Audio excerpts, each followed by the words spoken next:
Okay, guys, I think it's about that time. First of all, thank you so much for being here. We had quite a few people jump in over the last couple minutes here. So for those of you who have been on over my last two spiels here, I apologize. Just wanting to keep everybody kind of up to date here. My name is Jennifer McInnes. I'm the Director of Marketing and Communications for Sonoran Desert Institute. We're very excited for tonight's event. We have two people on the line here with a wealth of knowledge on what it kind of takes to be a startup in the firearms industry. So tonight's webinar is going to be one of those that you may want to grab a pen and a pad of paper for and take some notes. I think you'll have a couple really good takeaways tonight. And if you can't, no problem. Sit back, relax, listen. We are recording this session as we do all of our sessions. And I'll be posting it to our YouTube account and then sharing that link on Facebook as well sometime over the next day or two. So if you can't make it all the way through, if you wanted to relook at something, never fear. Like I said, we'll put it up. We'll record it and put it up for you as well. Just so everybody knows how this is all going to work, what you're looking for as far as interaction goes is I'm going to kind of play mediator here on the questions section. And that can be found in the dashboard of your, I guess, your GoToWebinar dashboard. It's either going to be along the side of your screen or along the top of your screen, and it'll have a little section that says questions. If you have something you'd like me to ask Suresh or Brad tonight, pop on over to that questions section, put your question there, and I'll kind of keep an eye on it, like I said, the whole night. Now, if I don't get to it right away, don't ding me again, just because that kind of makes my list long and everything, but I promise that I'll try to get through every single one of these questions either during the main presentation or during the Q&A session at the end. So I appreciate your patience during that. Now, if we get to the end and I say, hey, did I miss anybody? Feel free to ding me again, say, hey, you didn't ask this question, and I'd be happy to do that. So without further ado, for those of you who are joining us for the first time, oh, by the way, 14 states in attendance tonight. Thank you, everybody, for being here.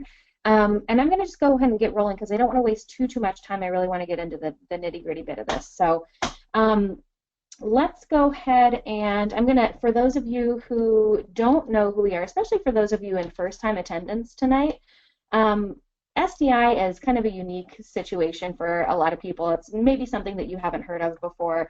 We are an accredited online firearms technology school. We offer lots of different programs, certificates, and courses. They're all firearms related, and everything is done at home. So you'll actually access the course material, you'll take your tests and exams and all of that good stuff. All of that's done online. We send all of the actual hands-on stuff to you. So you'll get that shipped to your door. You'll do your labs on your own using all of the tools and resources that we send you. You have access to instructors throughout your time. Every course that you take has a specific instructor, and they're able to kind of help you with any problems you have, any questions you have, any insights that you'd like. We have a really great team of instructors. As you can see there, I have the list of programs and courses available. We have the Associate of Science in Firearms Technology degree. That's a 60 credit hour course. That one is approved for use of most TA and VA benefits, and we've also been approved to utilize federal student aid for eligible students in that program. So if you're interested in the degree, that's kind of a new development for us throughout the year of 2016. So if you were worried about affordability of school or something like that, and that was kind of keeping you from doing it, it may be a better time now to look into that. The Advanced Gunsmithing Certificate is also available and is also approved for use of most TA and VA benefits. That's not a federal student aid approved program, but you can use your TA and VA benefits for that. We've got a Ballistics and Reloading Certificate, which is a non-credit course. An AR-15, AR-10, and 1911 Advanced Armor courses, which can be taken either as standalone courses or as part of the degree program or that Advanced Gunsmithing Certificate. One really cool thing that we continue to expand on now is our field study opportunities. We have, I believe, it's either 12 or 13 locations all over the nation that will take our students on for a 2 to 4 week externship, on-site, hands-on. This is, you know, immersive kind of training in the industry. So you have to be a student of the Advanced Gunsmithing Certificate or the degree program, and students are selected by the actual partners. So if you're a student, be a good student. We want to make sure that we're sending people to the right place, the right people to the right places. So you can find more information on that on our website, sdi.edu, and of course, information on all of our programs on our website, sdi.edu. But particularly if you're interested in that field study information, go up to the upper right-hand corner of the home page, look for that Current Students button, and you'll be able to navigate to the field studies information there. So that's my spiel. I'm going to toss it over to Suresh first. You're going to be hearing from two different founders of 221B Tactical tonight. Suresh, I'm going to start with you. Could you walk us through a little bit of your background? And for those of you listening, I've got bullet points that Suresh has given me as well, but I'd love to hear a little bit about how you got to be where you are today, kind of, when it comes to education, training, work experience, that type of thing. Sure. Thank you, Jennifer, and thank you for the introduction. Welcome to everyone on the webinar. My name is Suresh Madhavan. I'm one of the founders of 221B Tactical.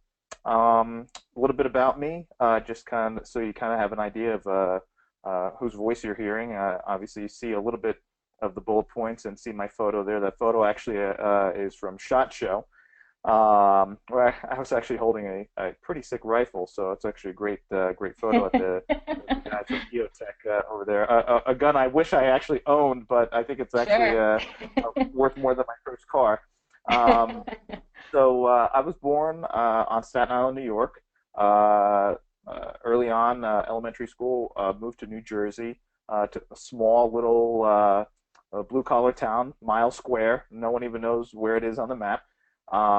But early on, I became friends with a boy next door, or a few houses down, and his father was a retired Navy guy and was very much into firearms, in particular trap shooting. So kind of got me into the firearms world as a young man, and began shooting really on a regular basis, age of 12. I got into some rifle competitions. I was also in Boy Scouts, so that actually helped with some of the lead-ins to marksmanship and things of that nature. Got into some archery.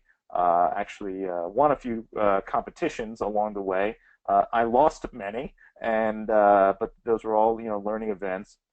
But went on to attend university. Actually went back to New York City. I was raised by a single mom my whole entire life. Never had a dad, and my mom lived moved back to New York. So I went to university in New York. I studied pre-med and graduated. My degrees are listed there, and decided toward the end of my schooling I didn't want to go into medicine, and wanted to go into police work. My best friend, that same boy that I was friends with, whose dad got me into firearms, who lived a few houses down, he had become a police officer, and while I was at the end of my schooling, said this is something I want to do. So I applied to be a police officer in a town in a little bit more southern New Jersey, what's known as the Jersey Shore now. A lot of people know the Jersey Shore from the MTV Crazy show, and got on the job there. 13 years. While I was there, I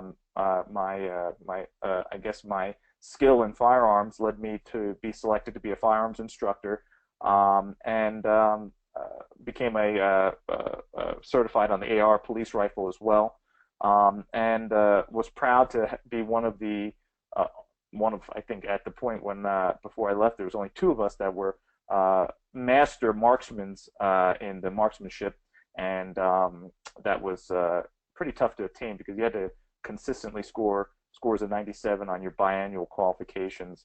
I took it very serious.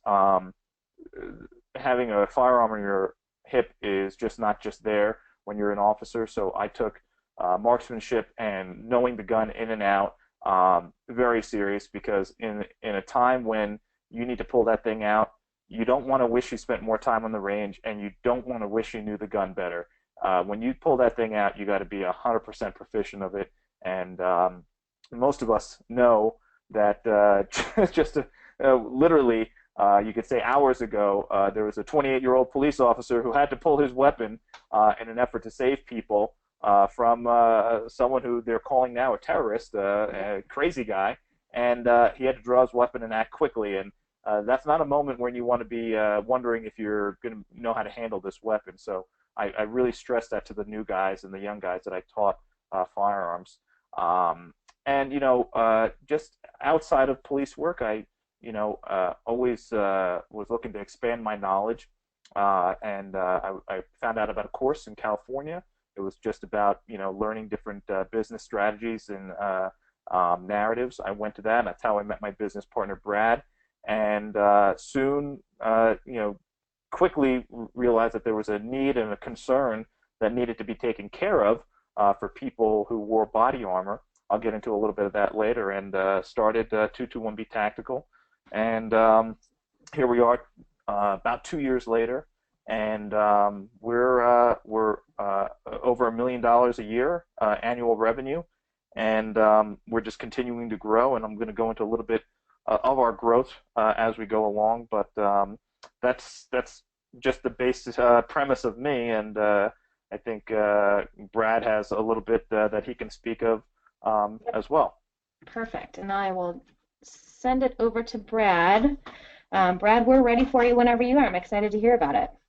Okay. Thank you very much. Can you hear me all right, Jennifer? Sure can. Yep. Wonderful, wonderful. Well, thanks for hosting this and having Suresh and me. My pleasure. Thank you. So just a little bit about me. Unlike Suresh, I don't have a background in firearms at all. My background is in textiles and apparel, and I studied that way back in the 80s. I'm a little bit older than Suresh, but I can still work out pretty good and keep up with him a little bit. Yeah, so that was my background, and one of the things that I realized about 5 or 6 years ago was that I had my own business together with our current partner. His name is Sean. I had been partners with him for going on our 3rd decade, so it's a long time. And we had a nice business, and things change, situations change, and realized we needed to learn some new skills and gain some new knowledge. And I took this course. It was an online course, similar to Sonoran Desert Institute, and based out in California. We did some online studies, and then we actually convened a few times a year out in the San Francisco area. And I happened to meet Suresh there, and I was intrigued by his background, given that he was a medical student initially and then became a police officer. It was a real interesting story. And in the course of this learning, which went on for about 18 to 20 months, it was pretty intense, we became friendly, and he lives in New Jersey. I live in New Jersey, and my office is in New York City, so I go back and forth into Manhattan on a commuter train. And so we studied together, and then we both realized that it's very, very important not to let our knowledge be sort of pigeonholed or stale in one specific area or space, if you will. And this course that we took opened up a lot of new thinking for us, and we subsequently decided to make it practical by designing a product that we studied and realized didn't exist in the marketplace as of yet, and that launched us into 221B Tactical. And what I guess I'd like to sort of bring out to all the students listening is, you're never too old or too young to take stock of yourself and to realize, if I want to get ahead in this world and I want to operate at my peak proficiency, I need knowledge. It's not like a one and done thing, like you study and then I went to school, I went to college, I got my degree, and everything's going to fall into my lap, because that's not how it works. So you can never have enough knowledge. So I feel really honored to be speaking with you, everybody, tonight, and sharing what we learned and the knowledge we accumulated and how we got to where to where we are now. We're still young, but we are in a short amount of time. I think we've done pretty okay, and we're both. I think I can speak on behalf of Suresh. We're very enthusiastic, moving into the future, and we still have a lot to learn. And I'm glad to be on this journey, which is hopefully going to be as important as the end. But the journey it's a lot of fun. We're learning a lot, and it's actually fun. So that's a little bit about me, and I'll turn it back to Jennifer. So thank you. Yeah, and Suresh, at this point, I'm going to go ahead and I'm going to give you the control of the screen. For everybody listening, Suresh has got a little PowerPoint that he's going to use as a reference point. So I'm going to give you just a quick second. Everybody hang in here for the tech side of things, and I'll check in and make sure that everybody can see Suresh's screen in just a second. Suresh, can you see the notification? Yes. Perfect. Is everybody seeing Suresh's screen, the 221B Tactical Eliminate the Impossible? Chime in and let me know that you guys can see it. I can personally, yep, okay, we're good. Cool. All right, it is all yours. Good. Just let me know if you need anything from me, and I'll keep an eye, guys, like I said, I'm going to keep an eye on this question section, so if you do have any questions for Suresh as he's going through this, chime in, and I'll pop in as I need to. So go for it, Suresh. Great, thank you, Jennifer. So I'm going to get right into it. I'm looking at the clock here, and I know our time is limited. I want to leave some time at the end for questions. I anticipate there'll be a few. Really quick, something everyone always asks is where do we get the name from? Our partner Sean actually is a Sherlock Holmes fan, as am I. And 221B Baker Street was Sherlock Holmes's address in London, so that's where the 221B comes from. I put in a couple of slides here just with regard to background. I'm going to start this up here and go through this. So the one thing that just got some images of me in uniform, and just to go through the background again, I spent 13 years on the job as a police officer, and for 10 of those years, before I went to this course where I met Brad, I, as well as all my coworkers and pretty much everyone I met in the firearms world, on the job and off the job at different events I went to, they had a major concern, and this concern was the discomfort of wearing body armor. It was hot, it was sweaty, it was uncomfortable. Here you can see I'm wearing my vest. This is our summer uniform, and the vest was just constricting, and it was just hot. It was unbearable. So I would hear this concern over and over again, and I, like everyone else, just kind of complained about it, figuring there was nothing that could be done about it. So after about 10 years on the job and going to this course and meeting Brad, what we did was I came up with this idea that pretty much was not even a product concept. It was just a thought to say, hey, there has to be something that can go underneath your body armor to allow it to breathe, allow your body to breathe. I don't know if anyone on the call has ever worn body armor. It's so constricting. It does not breathe. It's thick, heavy Kevlar. And, myself included in this, along with many other guys, we broke out in a rash. We were trying to come up with all different kinds of remedies to deal with this sweating and constriction and your skin suffocating. And there was really nothing that we had that existed in the marketplace, in the world. There was a couple of things out there that people had tried, and I tried it. Didn't work for anyone. So I went to Brad, who had a background in textiles, and told him what the concern was, and we kind of just went to work on finding out what could be there. Let me jump in here. I have hold on, Suresh. I have a quick question for everybody listening. Is anybody here active or retired law enforcement official of any sort? If you are, chime in, let me know. Just kind of interested to see how many of you guys may have run into these questions as well. So chime in if you can. Sorry, Suresh, go ahead. No problem. So, and this was a universal problem with officers that I spoke with. Even when I went to off-the-job events where it was firearms training and things of that nature. People at the range who were wearing their plate carriers or their vests had the same complaints. These are either retired officers, retired military.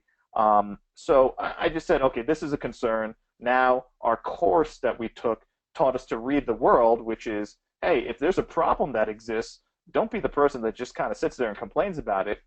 Notice the problem, recognize it, assess it, and now let's come up with a way where we can figure out a solution for it. And that's what Brad and I did. His background and expertise over 20 years at that time of knowledge in fabric and textiles, combined with my complaint, if you would, led us to create the Max Drive vest. The Max Drive vest now is being used in over 18 different countries. It's being used by officers in all 50 states. And this is a photo of us at one of the recent trade shows with an officer from, I believe it was Bermuda. And, of course, hotter climates, it's very popular. However, the Max Drive vest, it stops sweating and it allows you your body to breathe rather. You're of course always going to sweat, but it allows the sweat to now release into the atmosphere and evaporate. So it lets those expensive moisture-wicking shirts like Under Armour and Nike and all that stuff actually do their job and keeps you drier and subsequently cooler in the summertime and warmer in the wintertime actually, because you don't have your sweat-soaked body armor there, which is making you cold. So this is something that if you have a pen or a pencil, or even if you have your phone, take a screenshot of this. This is going to be the premise of how we built our business. And this is something we learned from the course that I keep referring to that Brad and I met at. And this is the foundation. This is a cornerstone of the development of our offer and our narrative. And I'm gonna let Brad go into a really quick run through of what this is. And we refer to it as a DMRVP, which is description, meaning, relevance, value, and purpose. But the reality is you cannot come up with an offer, no matter what field you're in, whether it's the firearms field, whether it's the food, restaurant, whether it's the clothing. If you're gonna come up with an offer and create an offer, this is the cornerstone of it. And if you don't hit these points that I'm going to let Brad explain real quick, you're out of the game before the game even starts. So, Brad, if you want to just kind of go through the quick definition of the DMRVP, so people, if they're taking notes, they can take notes or whatever. Sure. Thanks, Suresh. Yeah, Suresh was speaking. We sort of use this this knowledge that we learned sort of as a roadmap as we're thinking about what to design, what to produce that can help take care of people and eventually have them transact with us to buy our product. And these, we abbreviate this: description, meaning, relevance, value, and purpose. We've come to know it as DMRVP. So, whenever we're in a conversation with a person, first we have to capture their listening and their willingness to hear what we have to say. So our speaking is very important. So it's very it's critical that we speak coherently and make sure that not only we can hear ourselves speak, but more importantly, they can listen and interpret what we are speaking. And you start with the description, meaning you're exposing the listener or your customer or whomever you want to be in a relationship with to just be exposed to what is the situation, what is it that you're offering. Why should they even listen to me in the first place? So I have to be very good at describing what my offer is, and then moving into meaning. Well, what will that mean to the listener? What benefit or what will they know what to do with what I'm offering to them? So if we're going to use the Max Drive vest, that's the name of the product Suresh was describing, that will keep an officer drier and more comfortable while they're wearing their body armor. Once we sort of explain or describe what it is, well, what meaning? What meaning is it? And meaning then leads to action. We want them to act with it, to think to themselves, well, okay, I see what this thing is. I see what it means. So what does that do for me? Then we move into relevance. So is it relevant to my field? Okay, I'm a police officer. I have to wear body armor. There is, that I'm wearing the body armor and I'm uncomfortable. This product that this person seems to be offering to me is relevant. It's not like I'm trying to sell dishes or something like that. I mean, a police officer needs to wear body armor. He has to be concerned with preparedness and to feel good and comfortable and ready. Then we move into value, and value is an assessment that a person makes about something's importance, utility, meaning its usefulness, and whether it's worthwhile. So importance, utility, and worthwhile is what value is, and that's an assessment. So I have to be good at speaking that, meaning my customer, who's a police officer, should say to himself, wow, this is important. It's consequential. It will bring positive consequences to me by buying this product and keeping me more comfortable and more alert, if you will. It's useful to me because I can actually use it and put it on my body and get benefit from that, and I will get, and worth means to get a return. It will give me a return on my reason for wearing it. I'll be able to take care of a lot of important concerns. So there is value for me to wear this and to obtain this. And then the purpose is the objective that you're trying to achieve. Someone's trying to achieve their objective, and the purpose is to be, to be safe, to be comfortable, to be in a high state of preparedness and readiness to be able to serve the community that I'm sworn to protect.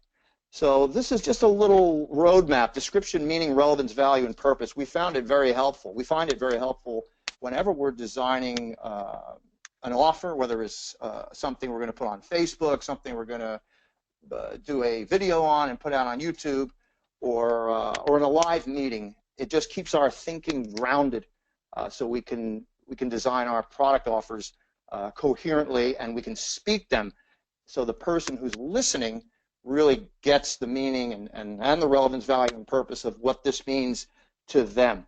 So that's pretty much it, my interpretation of this and what I'm bringing forth to you. I hope that was helpful. Perfect. Okay, thanks, Brad. Sure. Hey, let me jump in really quick. I had a person with a question that maybe other people are asking as well. What about the DoD application of the product where their kit needs to basically stop huge rounds? You know what I mean? Is this goes on underneath any standard issue body armor, right? Yes, correct. Okay. Okay, so this will not replace your actual protection unit, but it will go on underneath. Right, right. So okay. That's a good question. We get that a lot. We get people, and I'm going to click over to a photo of it. This is a photo of it. It's a proprietary mesh that we designed, and it creates roughly between 6 and 8 millimeters of space between your undershirt and your body armor. It allows fresh air to flow in, and it allows heat and moisture to escape out to the atmosphere from underneath your body armor, preventing that sweat to just stay stagnant in between your shirt and your body armor, prevents that, and it keeps your body armor drier and subsequently your body drier, so you don't have that sweat soaking into your body armor.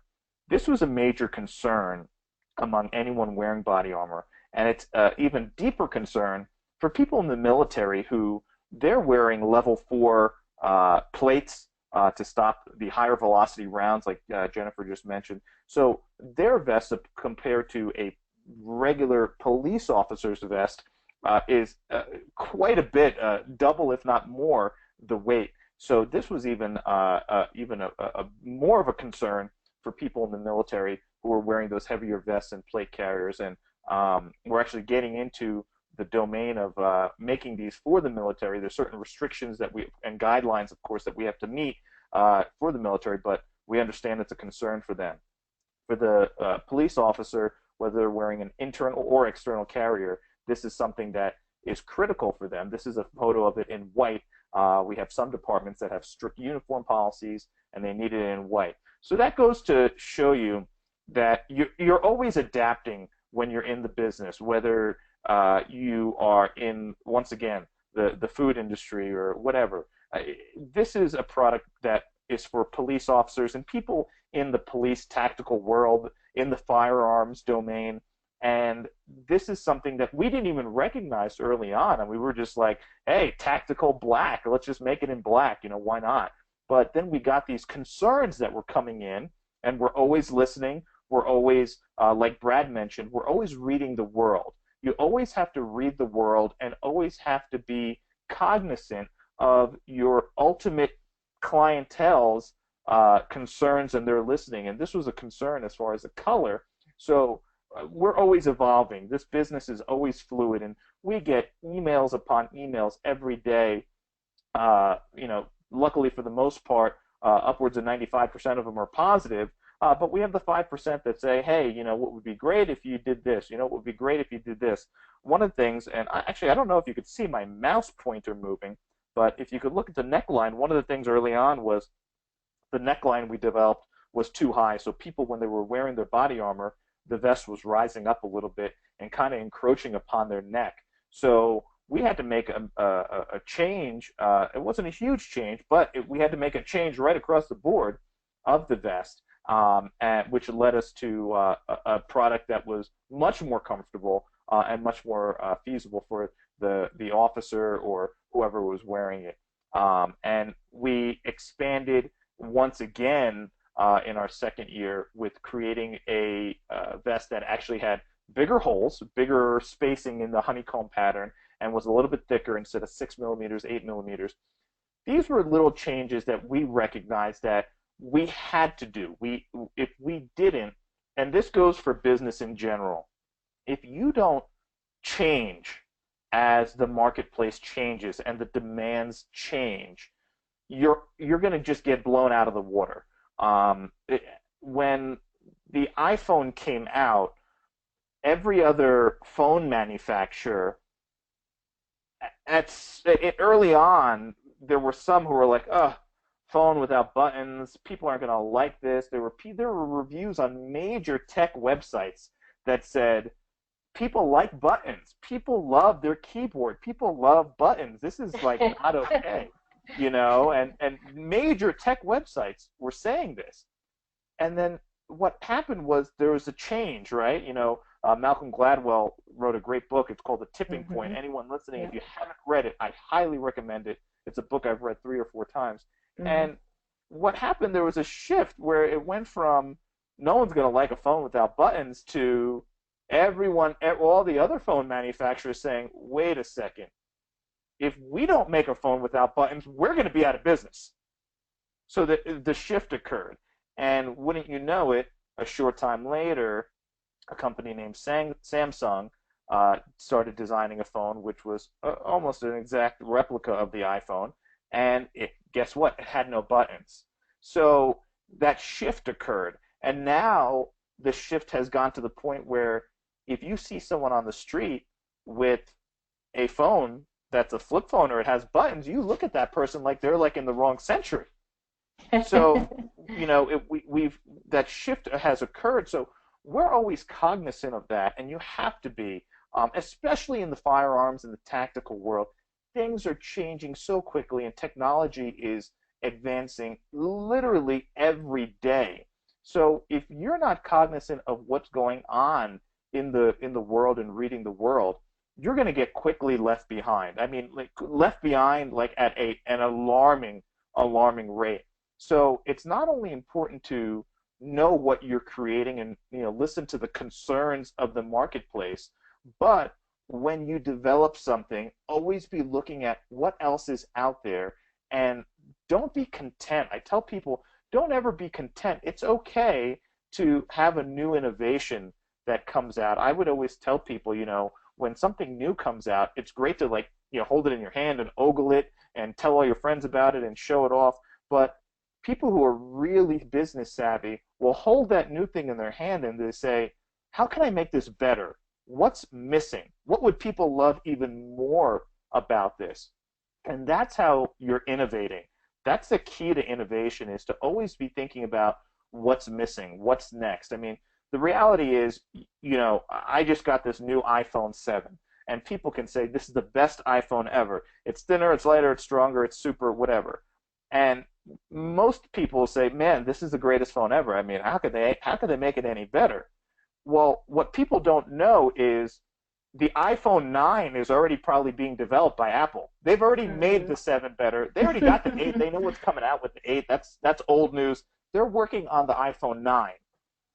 And that's how you have to be an innovator. You can't just stop and say, okay, this is good enough, and this is great, and there can't ever be anything better. We progressed by creating something that there was a major concern for people, and that was very clear and present. But then we expanded by saying, okay, how can we make it better? We ourselves said this can be better. It's not. We can't just say, this is good enough. So we moved into a realm where I discovered another concern that came from a personal experience of mine and other officers. One of our other products, it was our second product, which was the extremity glove. Pretty simple. I had a couple of fights and foot pursuits, where I lost my flashlight. So I said, you know what? I want to make it so I'll never lose my flashlight again, because if you're running after a bad guy, some kind of gangbanger who just robbed a place, and you're going over a fence and you lose your flashlight, now you're running in the dark. It's scary. It absolutely stinks. You don't want to be in that situation. So long story short, there was a lot of trial and error. There was some duct tape and Velcro involved, but we came to this point where we developed, this was our second offer, called the extremity glove. And I'll let Brad chime in here and just kind of speak to the concern that we saw and how we solved that concern. Thank you, Suresh. Yeah, so I pretty much learned by listening to Suresh, who, with his 13 years experience, he described over and over the concern of not being able to protect himself in a dark situation when there's no light, and it's so easy to have a flashlight just become untethered from your belt, or if it's in your hand and you're running and you drop it while you're chasing somebody, and like you said, if he's caught in the dark, that could literally be a life or death situation. So Suresh came up with this idea: why don't we see about taking a light that already exists, like an LED light, and affixing it to a glove? And I thought that was, really a cool idea. Wow, that's neat. So Suresh rigged it up with Velcro and duct tape and got like a sort of prototype. And I used my background. Like I guess I didn't explain this or share this earlier. I've been in sourcing, not only in textiles, but I learned how to source products from all over the world, and found a glove supplier and a light supplier, and we, through a lot of different trial and errors with different qualities, we got these different gloves in, different lights in, and we finally came out with one of them, with the model you're looking at on the screen here. And and Suresh came up with this Picatinny rail attachment idea, and he sourced this sort of plastic clip, and we invented this strip on the glove such that this plastic Picatinny rail clip could rest on the top of the hand underneath that Velcro strip, and sort of there's like it's sort of it's affixed on the sides. You kind of slip that Velcro in on each side, and that clip stays very stable. And that the light is designed to slip right on that rail. They can also put that on the underside of a handgun, which has that Picatinny rail clip. And basically, that's how we put it together. And from nothing, just from an idea, we figured out how to make this work. That's basically the background behind this. So now officers have this attached to their hand. So whether they're pulling somebody over for a traffic stop, they can always have their hands free without worrying about one hand being occupied, having to hold a conventional flashlight. And if something goes wrong and you drop that light, you're in trouble. Here you'll never drop the light. You'll have it on your body at all times and still have use of both hands. So that's basically how that came about. Awesome. Thank you, Brad.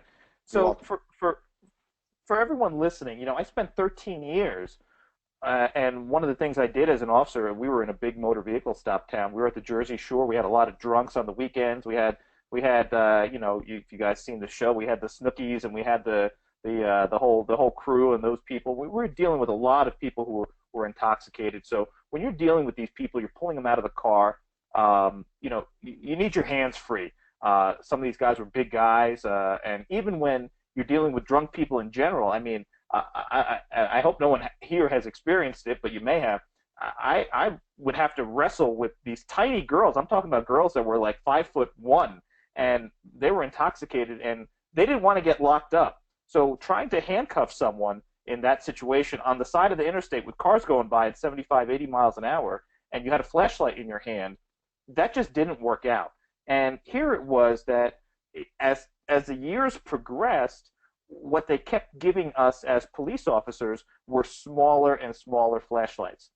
And they said, listen, the lights are getting smaller, but they're getting more powerful. So guys were just happier having a smaller light in their hand. And I remember the year I came out with the extremity glove, they gave us these stream lights, and there was this little light, and they said, hey, it's so small, you can carry it on your belt in this little pouch. And guys were like, this is amazing. Man, I mean, coming from those big mag lights that were like mounted in the police car that like you could like, I mean, it was almost like a Louisville Slugger size.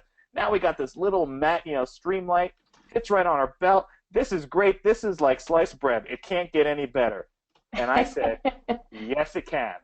It would be even better if I didn't need to hold this damn thing in my hand while I'm trying to get handcuffs on this person that's flailing like a cockroach.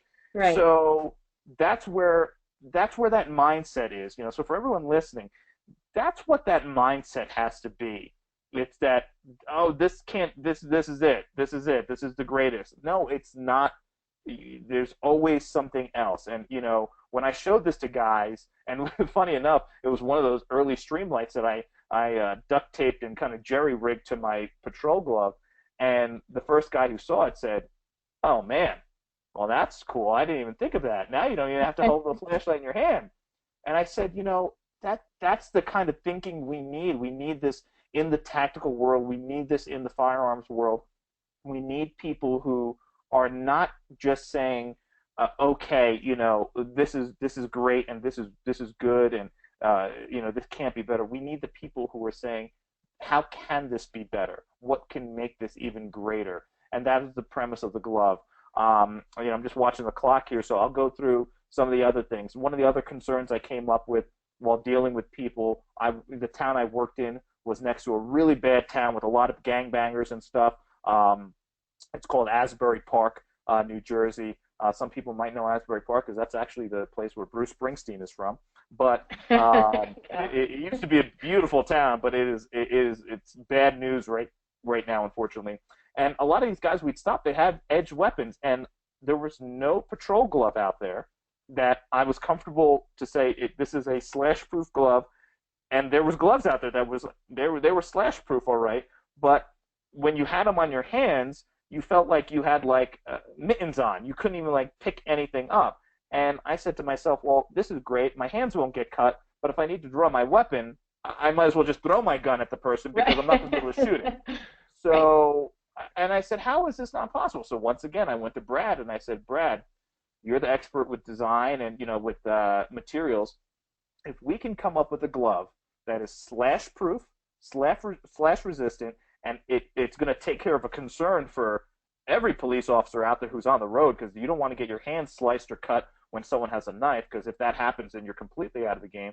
But it needs to be thin, and you need to be able to shoot your gun, shoot your rifle, and give you protection. So Brad located a source that made gloves. I gave this design of the glove. He actually worked with us, and we designed this glove. This glove actually, behind our Max Dry vest that is global, this is our second bestseller. It is a super thin, ultra protection for your hands, and it's 100% slash resistant. As you can see, it's a beautiful glove, and it gives you ultimate protection. We call it armor for your hands. once again, when I first showed this to guys and I was first using it on the job, guys were like, wow, it's slash proof and you could shoot a gun? Oh my goodness, this is like crazy. Well, this is 2016. When this came out, it was 2015. And there's technology out there. Now, we had to go overseas to find this material, but it exists. It exists in the world. And I always say, listen, if we could land like a little robot on Mars, we could come up with something that like won't cut our hands, and we could protect our hands as cops because it's Sure. very pivotal to it. So Yeah. I always think like that. On the grand scheme of things.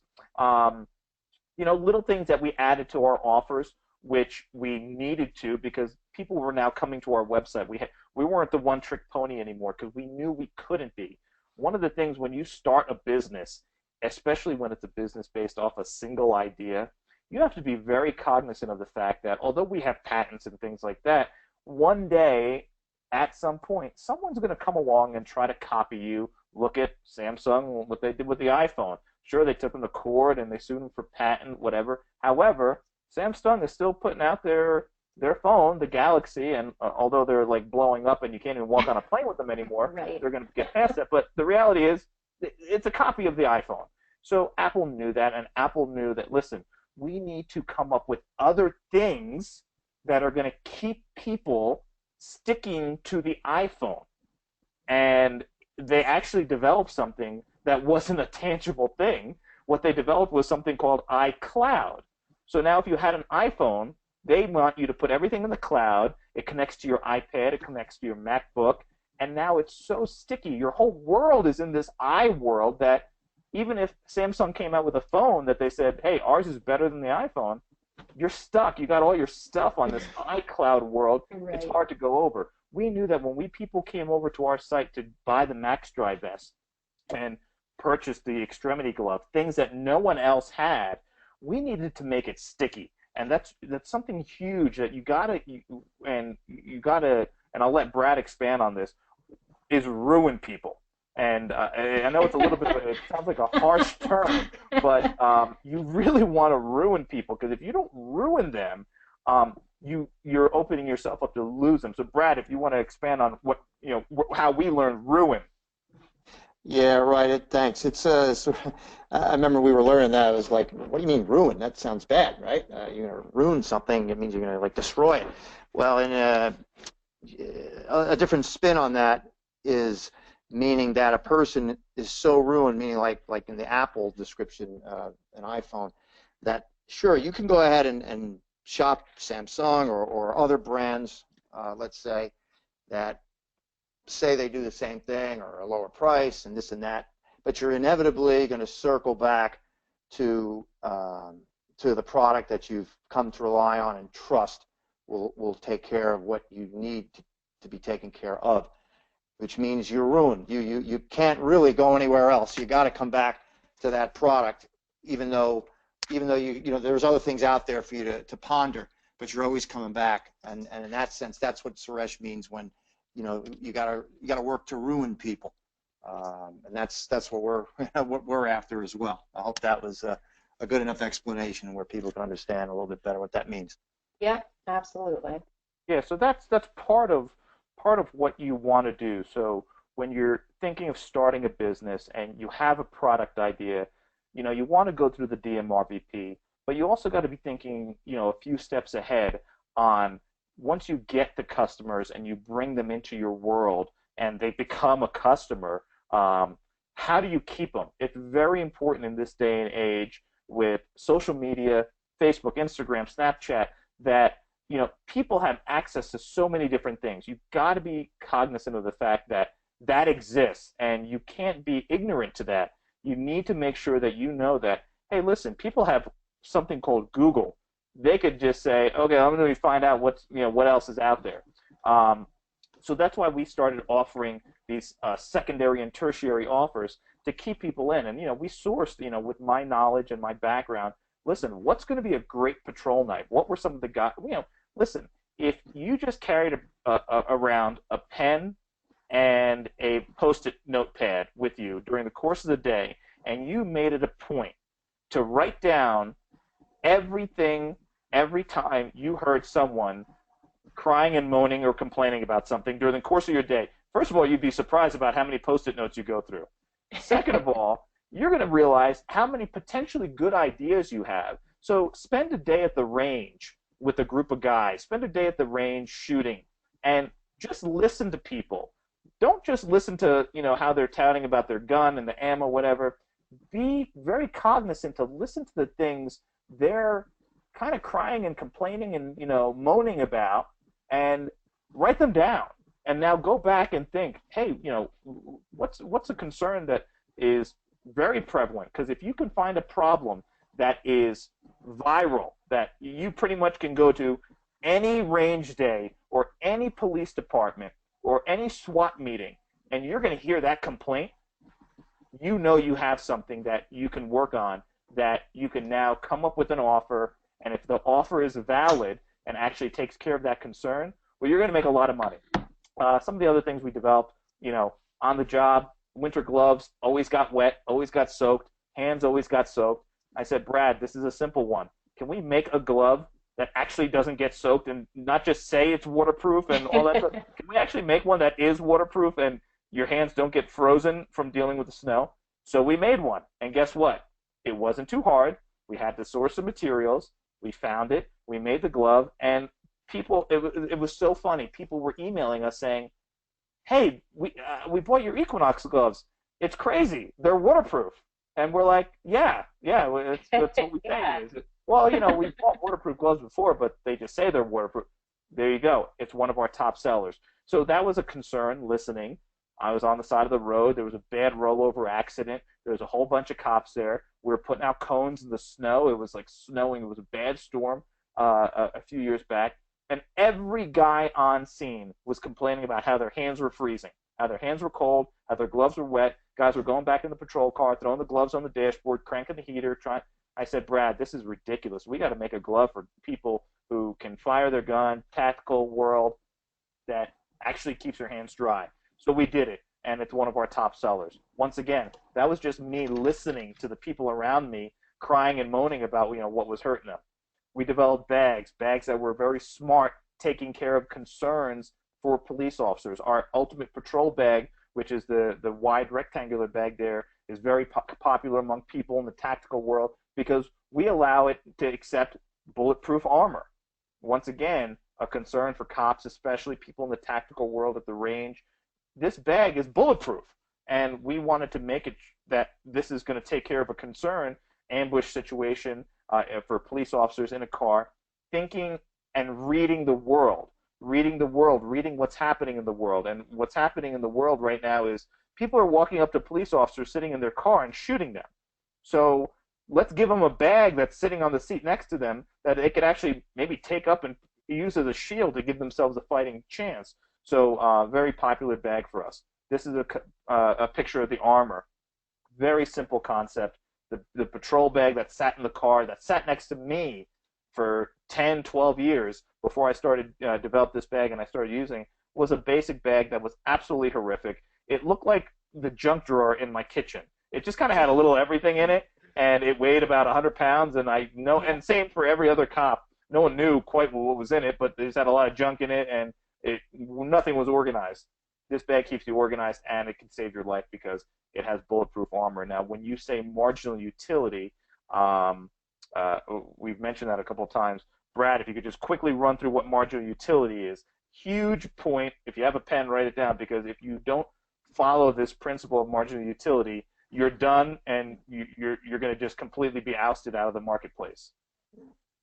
Okay, thanks. So real quick, it's an economic term, and I'm not going to get into the history of that or anything. It just means, in a simple way to get it, that we look at what offers are already out there on the market, and like Suresh was speaking, we observe how we can make it better. And it doesn't have to be hugely better, just has to be at a higher standard than what's already out there that could take care of concerns more effectively than what's already there. And if you can shape all of your designs and offers and get the people that you're trying to offer them to really understand that, they will pay a premium price for that. So it's called marginal utility, and you always want to be cognizant of designing an offer that's at a higher standard than what's already there. It doesn't have to be crazy, you know, way, way above the standard, because that'll be too costly. Just enough that people will say to themselves, wow, this is different, this is better. Here's my money. How fast can you take my money and give me what you got? So that's what Suresh is referring to with marginal utility.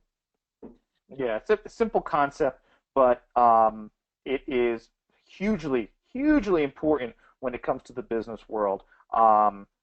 As well as some other things like highly valued accomplishments. I'm going to get to the thing on the screen. One thing, a very simple thing of marginal utility that I always share with people, is very easy to understand for people, is one of my neighbors, he manages a car dealership, and he sells Hyundais.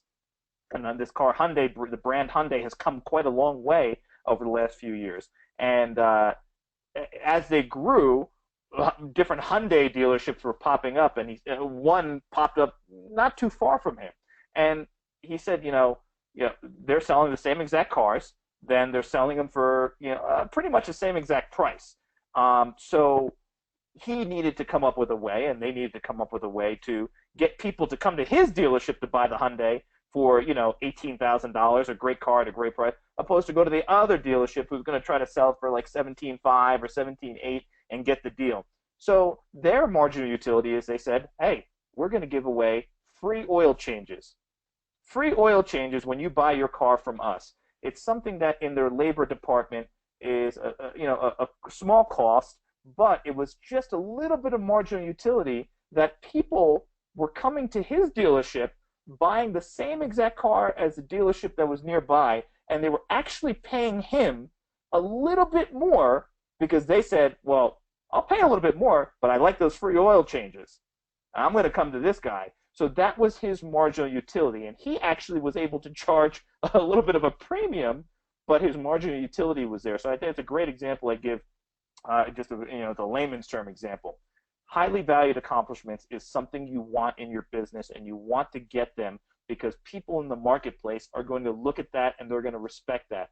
We just accomplished that by getting the NTOA, which is the National Tactical Officers Association, hugely respected. Tactical officers, the most squared away tactical officers around the country are members of it, and they don't recommend many products at all. And they tested and recommended the Max Drive vest, and that was huge for us.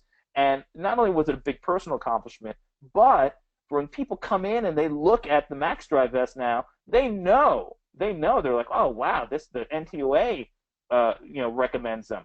That's great. It's kind of like when you go to a bank and they say, well, we're FDIC insured. Well, okay, well, at least we know we got some backing to them, and that's an accomplishment, and that's a comfort level. Another thing we offer is we offer 100% money-back guarantee. We insist that all of our customers are 1,000% satisfied with our products, because if they're not going to be an ambassador of our product. So we insist that if you're not 100% satisfied, you send it back. Send it back. We're going to throw your money back at you. We can't throw it back at you fast enough, because we want ambassadors out there that are essentially cheerleaders with pom-poms about our products. And if you're not, and you're not satisfied, we're going to give it back. So that's something huge from a customer service standpoint. One of our biggest marginal utilities is our customer service, and people recognize that. We've now developed some new products that are going against the grain of normal apparel, with hooded sweatshirts and apparel that just give you little pieces of marginal utility that don't exist in the marketplace. I heard months ago that the new iPhone, they were doing away with the earphone jack, and I have it now, and it's a little annoying because my headphones don't work in it, and you got to get this special plug, what have you. But I realized that they did that for a reason. The trend is now shifting almost exclusively to Bluetooth, and they're going to be launching wireless earbuds soon. I read that, and I said to Brad, Brad, we need to come out with a garment that people can put their phone in, and they're just going to keep protection, weatherproof, and protect that phone, and they're going to have wireless earbuds. One of the things we worked into our newest offer, which is this sweatshirt, is a pocket for your phone that can beam automatically your music, your phone calls, what have you, to your wireless earbuds. Because, listen, if Apple just did away with the headphone jack, you got to know that things are shifting to wireless. So we got to read the world. You got to notice those things. You can't just say, "Oh, wow, that's cool."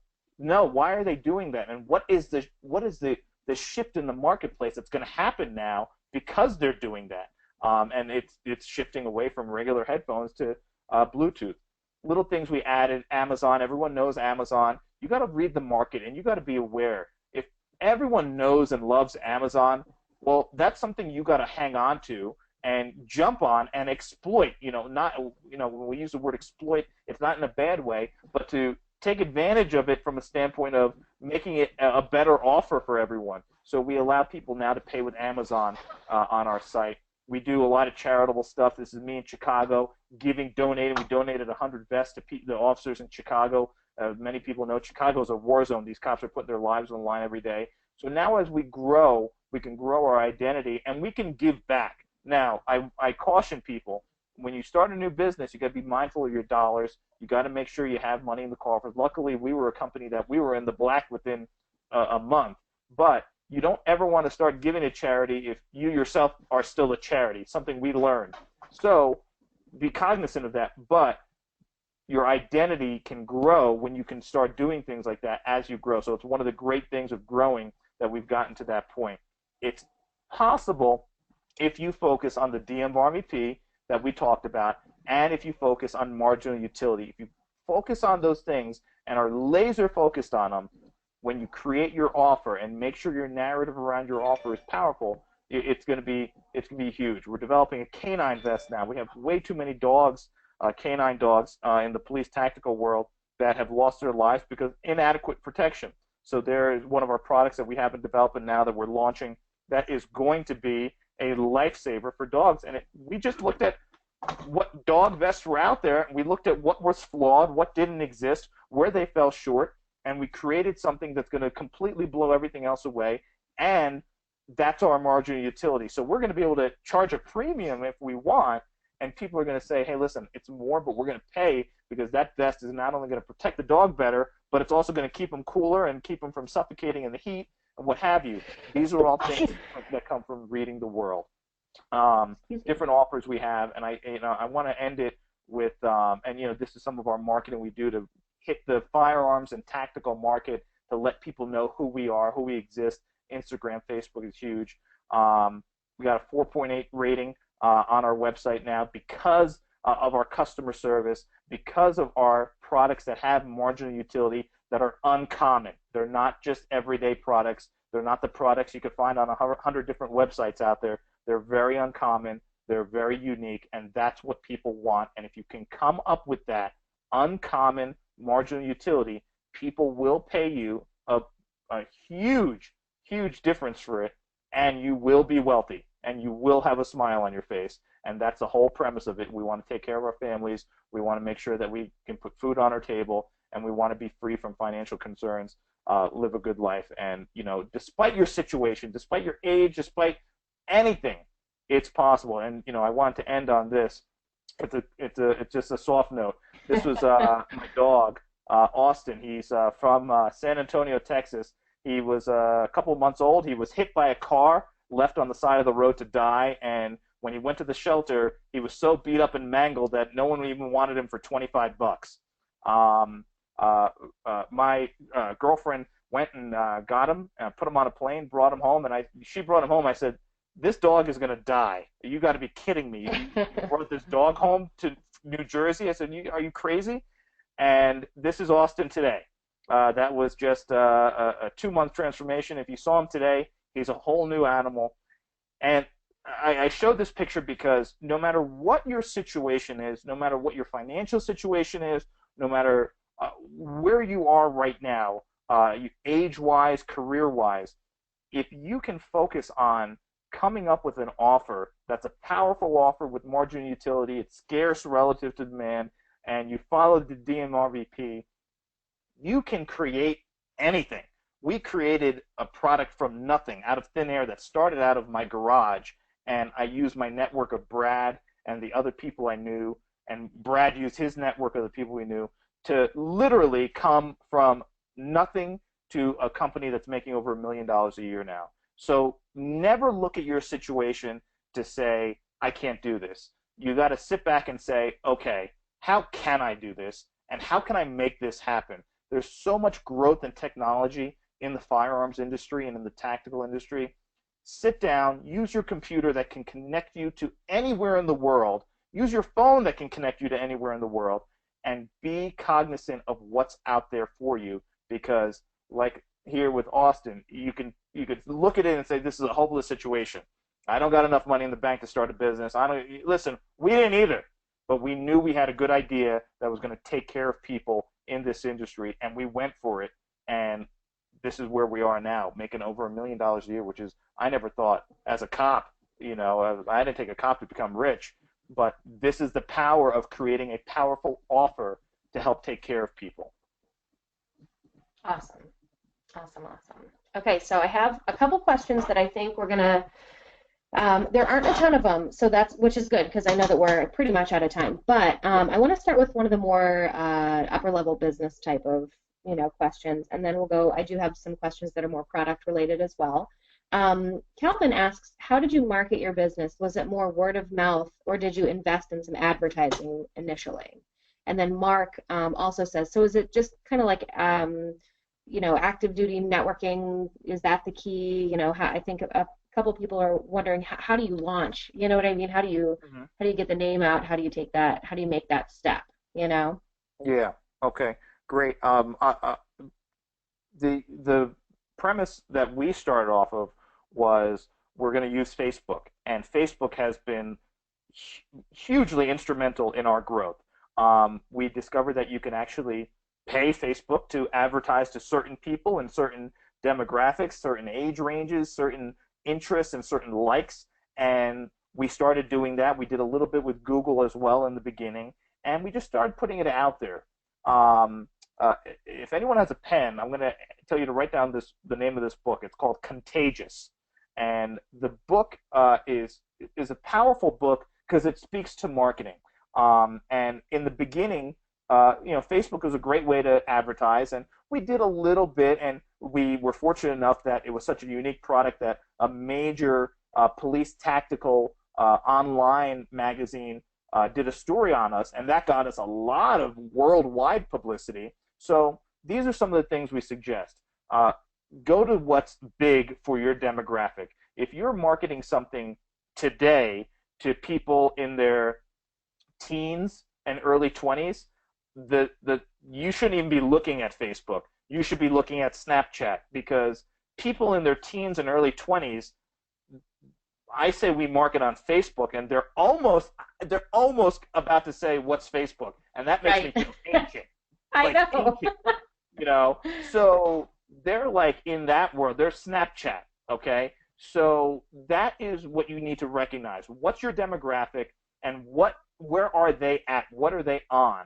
We use Facebook. We migrated to Instagram, and guess what? We just launched a Snapchat account because the trend of the world is going that way. Young cops graduating the police academy this year, next year, they're not on Facebook. They don't even have Facebook accounts. They're right to Snapchat. So we now have to recognize that. We can't be ignorant, and we need to move toward that. So that's the one thing. So there's different ways you can get out there in that sense. But when you read this book, Contagious, the one thing you're going to learn is the best marketing, hands down, is the word-of-mouth marketing. So you got to focus. You got to be laser focused on not only your offer, but make sure that your offer is being spoken to other people, because nothing beats, especially in the tactical firearms world, you're in a situation where you could see something in a magazine or you could see an ad online, but nothing is going to be more powerful than me saying, "Brad, I just got this new gun. It shoots amazing.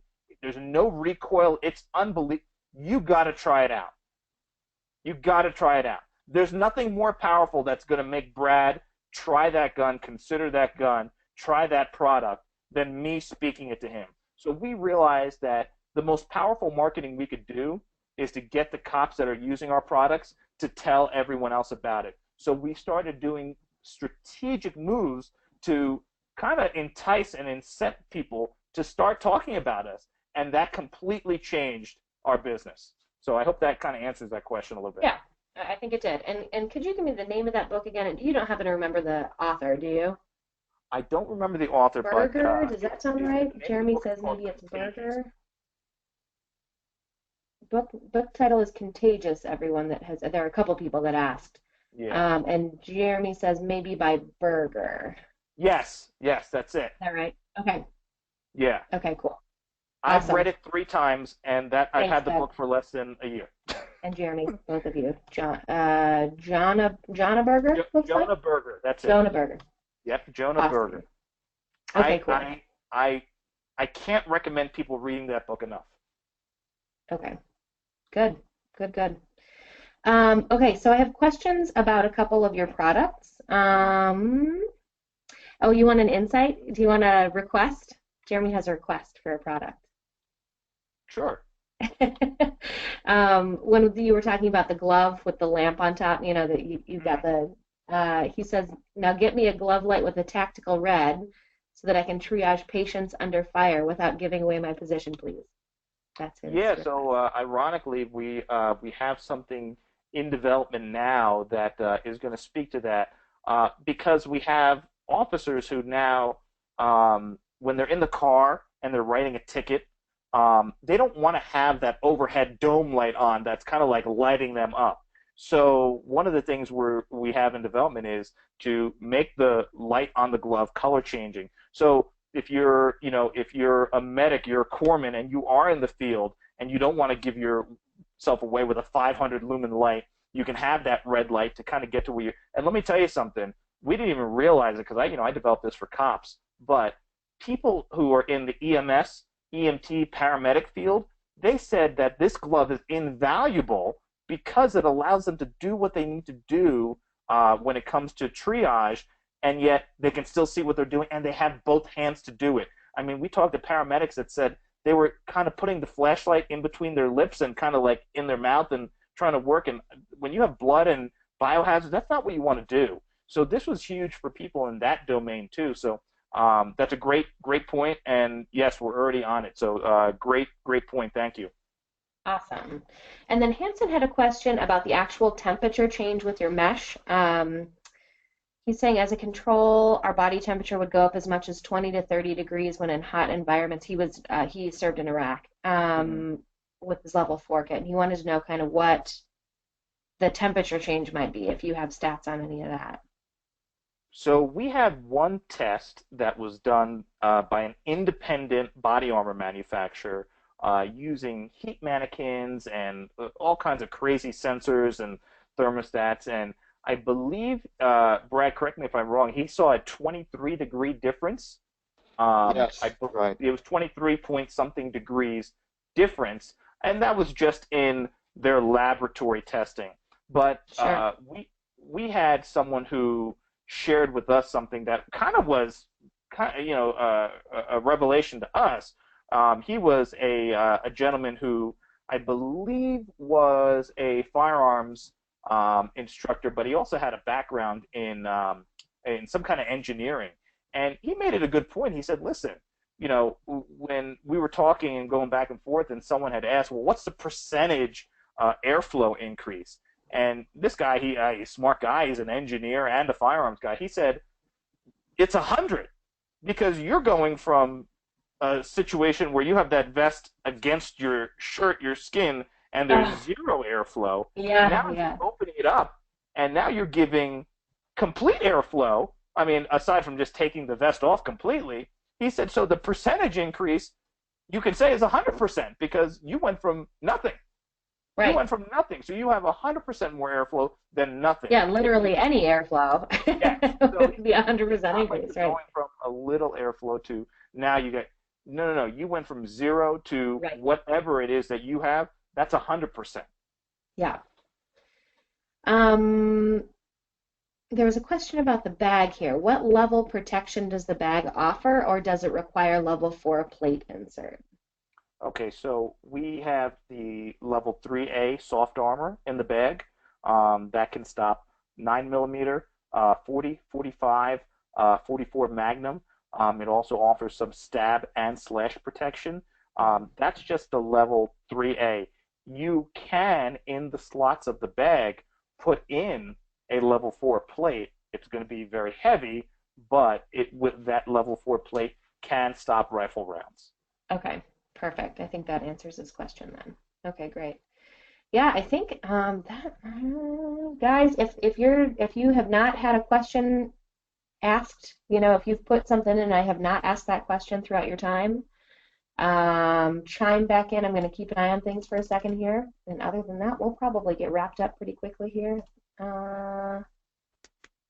Oh, in the study of this, that same, Andrew, correct me if I'm wrong. If I say this wrong, let me know. What's the level of displacement of force of each round of impact? Does it have any effect on anything like that? Andrew, are you talking about the bag or the vest? Hold on, just give him 1 second to chime back in here, guys, and then we'll see if he lets. Well, I don't have an answer from him, but if you have either talking point on that, you know what I mean. That's fine. Yeah. So we are actually in the middle the vest. He's talking about the vest. The vest. Yeah.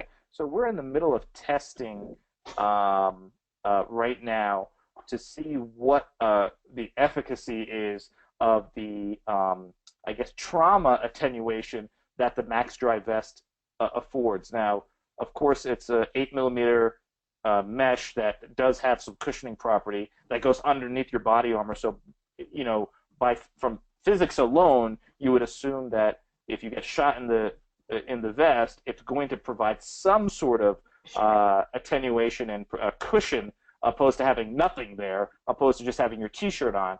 But we're actually going to use Chesapeake Labs to actually test and show and give the actual number, not just so we say, yeah, it does. We want to be able to give the actual number of how many millimeters less is it with the trauma attenuation. So we will be posting those numbers shortly. Great. Awesome. I think that's it. Do you want to do any last minute housekeeping? Where can they find more information about your products? Anything like that?